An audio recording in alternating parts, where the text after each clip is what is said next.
أن الحمد لله نحمده ونستعينه ونستغفره ونؤمن به ونتوكل عليه ونعوذ بالله من شرور أنفسنا ومن سيئات أعمالنا من يهده الله فلا مضل له ومن يضلله فلا هادي له ونشهد أن لا إله إلا الله وحده لا شريك له ونشهد أن سيدنا ومولانا محمدا عبده ورسوله أما بعد أعوذ بالله من الشيطان الرجيم بسم الله الرحمن الرحيم يا أيها الناس اتقوا ربكم الذي خلقكم من نفس واحدة وخلق منها زوجها وبث منهما رجالا كثيرا ونساء واتقوا الله الذي تساءلون به والأرحام إن الله كان عليكم رقيبا صدق الله مولانا العظيم رب اشرح لي صدري ويسر لي أمري واحلل عقدة من لساني يفقهوا قولي أما بعد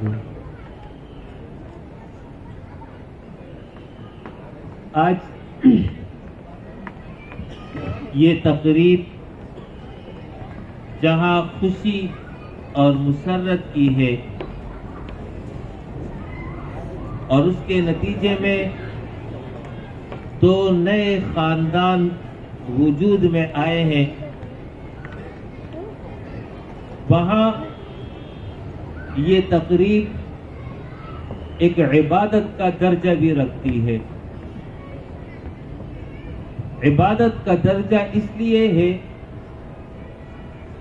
کہ نکاح کرنا اور کروانا یہ اللہ رب العالمین کا حکم ہے، اور اس عمل کو رسول اللہ صلی اللہ علیہ وسلم نے اپنی سنت قرار دی، اور نکاح کے بعد دلہا کی جانب سے اپنے دوست احباب رشتہ داروں کو کھانے کی دعوت پر مدعو کرنا یہ سنت عمل ہے جس کو ولیمہ کہا جاتا ہے۔ تو لہذا یہ ایک عبادت کی تقریب ہے اور بابرکت تقریب ہے۔ نکاح وہ قانونی عمل ہے جس کے نتیجے میں خاندان بنتا ہے۔ انسانوں کے درمیان پہلا رشتہ میاں بیوی کا ہے، باقی تمام رشتے بعد میں وجود میں آئے ہیں۔ میاں بیوی کی صورت میں یہ جنت میں ٹھہرائے گئے اور اسی صورت میں زمین پر بھیجے گئے۔ اسی تعلق سے پھر نسل انسانی وہ زمین پر پھیلی، اور آئندہ کے لیے نسل انسانی کی بقا، اس کی تسلسل، اس کی پرورش، تربیت اسی پر موقوف رکھی گئی ہے۔ تو اسی وجہ سے تعلیم دی گئی ہے کہ نکاح کرو، خاندان بناؤ، پھر خاندان کے حوالے سے اللہ اور اس کے رسول نے دونوں افراد یعنی شوہر اور بیوی دونوں کے حقوق اور فرائض متعین کیے، ذمہ داریاں عائد کی، تاکہ اس کے نتیجے میں یہ رشتہ مستحکم بھی رہے اور جو مقاصد ہیں وہ مقاصد بھی حاصل ہوں۔ اول ذمہ داری بحیثیت شوہر مرد پر ڈالی گئی اور مجموعی طور پر اسے سب سے بڑا اور اہم ذمہ دار قرار دیا۔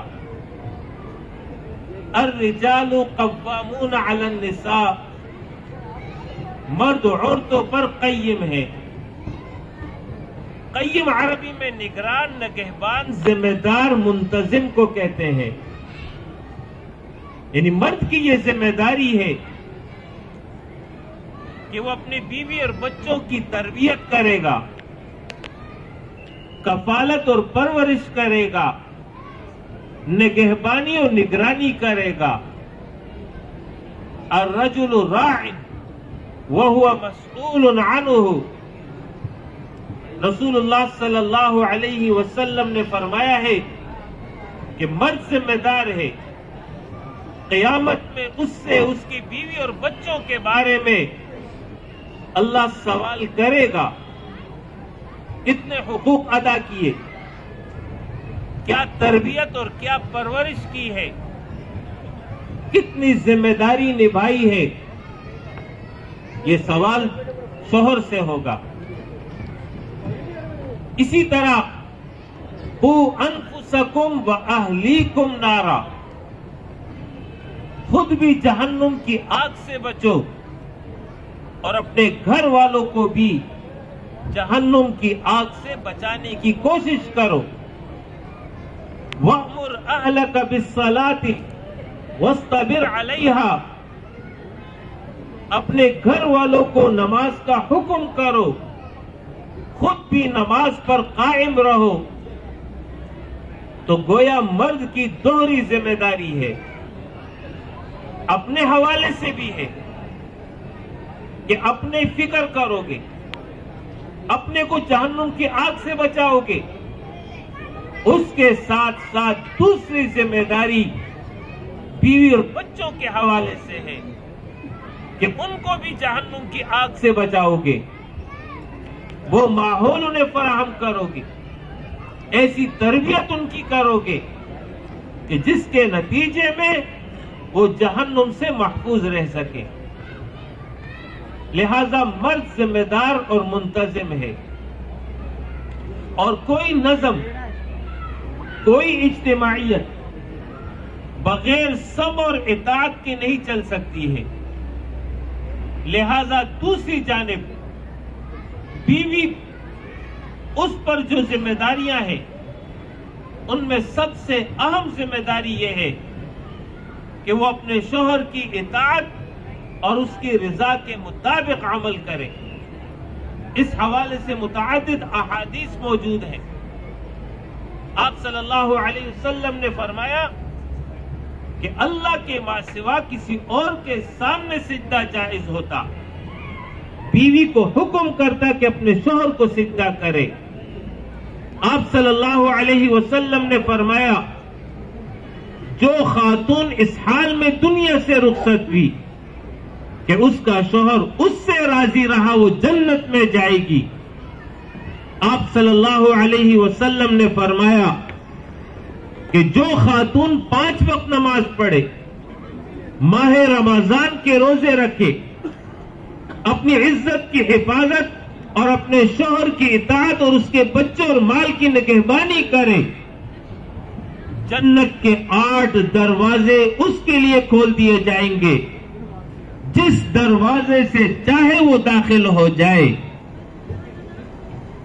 لہذا بحیثیت بیوی اس کی یہ ذمہ داری ہے کہ وہ اپنے شوہر کے بتائے ہوئے طریقے کے مطابق عمل کرے، اس کی رضا کے مطابق چلے۔ اس کے ساتھ ساتھ اس کی یہ ذمہ داری ہے کہ شوہر کے مال کی حفاظت کرے، اس کو ضائع نہ ہونے دے، اور تیسری ذمہ داری اولاد کے حوالے سے ہے۔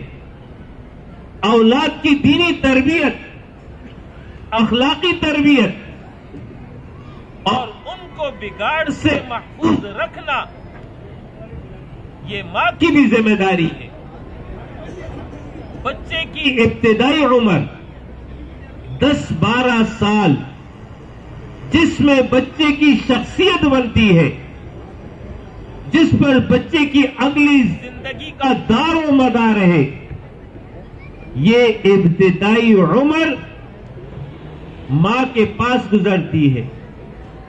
لہذا اس عمر میں ان بچوں کو صحیح عقیدہ سکھلانا، صحیح عمل کی رہنمائی کرنا، اللہ اور اس کے رسول کے ساتھ تعلق جوڑنا، یہ ماں کی ذمہ داری ہے۔ اس انداز سے اپنے بچوں اور بچیوں کی وہ تربیت کرے کہ وہ مستقبل میں ایک صالح، ایک نیک مومن اور مومنہ کی حیثیت سے زندگی گزار سکے، یہ ماں کی ذمہ داری ہے۔ تو یہ وہ دو افراد ہیں، شوہر اور بیوی، ان کے یہ حقوق اور فرائض اور ان کی یہ ذمہ داریاں ہیں۔ اسی پر جو ہے خاندان کا استحکام ہے۔ یا ایھا الذین آمنوا قوا انفسکم واہلیکم نارا، اے مومنو، اپنے آپ کو اور اپنے گھر والوں کو، اپنے بچوں اور بچیوں کو جہنم کی آگ سے بچاؤ۔ یہ ماں کی بھی ذمہ داری ہے، یہ باپ کی بھی ذمہ داری ہے۔ اس حوالے سے یہ بات سمجھ لیجئے کہ جس آگ کا ذکر یہاں ہوا ہے، یہ تو جہنم کی آگ ہے، اور جہنم کی آگ تو آخرت میں ہوگی، لیکن اس سے بچنے کا حکم اس دنیا میں دیا گیا ہے۔ وہ یہ کہ دنیا میں وہ اسباب اور عوامل موجود ہیں جو اس آگ میں داخل ہونے کا سبب بن سکتے ہیں۔ تو ذکر تو آگ کا ہوا ہے، لیکن مراد اسباب آگ ہیں، وہ اسباب اور وہ عوامل جس کے نتیجے میں انسان جہنم میں جا سکتا ہے، اس کا تعلق اس دنیا سے ہے، تو اس سے بچنے کا حکم دیا اور اپنے بچوں کو بچانے کا حکم دیا۔ قوا انفسکم واہلیکم نارا۔ اب دنیا میں وہ کون سے اسباب ہیں جو جہنم میں جانے کا سبب بنتے ہیں؟ ان میں سب سے بڑا سبب شرک، کفر اور نفاق ہے۔ جو شخص شرک کی حالت میں مر گیا، اس کی بخشش نہیں ہوگی۔ کفر کی حالت میں چلا گیا، نفاق کی حالت میں چلا گیا، ہمیشہ ہمیشہ کے لیے جہنمی ہوگا۔ لہذا غلط عقیدے سے بچانا گویا جہنم کی آگ سے بچانا ہے۔ دوسرا، وہ تمام نافرمانیاں جس سے اللہ ناراض ہوتا ہے، اللہ کا رسول ناراض ہوتا ہے، یعنی گناہ، ان سے خود بھی بچو گے اور اپنے گھر والوں کو بھی بچاؤ گے۔ تیسری بات، دنیا میں وہ اسباب جو جہنم میں لے جانے والے ہیں، ان میں غلط عقائد، نظریات اور افکار کا پرچار کرنے والے افراد، جماعتیں، تنظیمیں، ان سے اپنے آپ کو بچاؤ گے، ان سے اپنے گھر والوں کو بچاؤ گے۔ قادیانیت کا فتنہ، پرویزیت کا فتنہ، اسی طرح الحاد کے فتنے، آج یہ نیٹ کی شکل میں، واٹس ایپ کی شکل میں، کیبل کی شکل میں یہ ہم پر مسلط ہو رہے ہیں، ان سے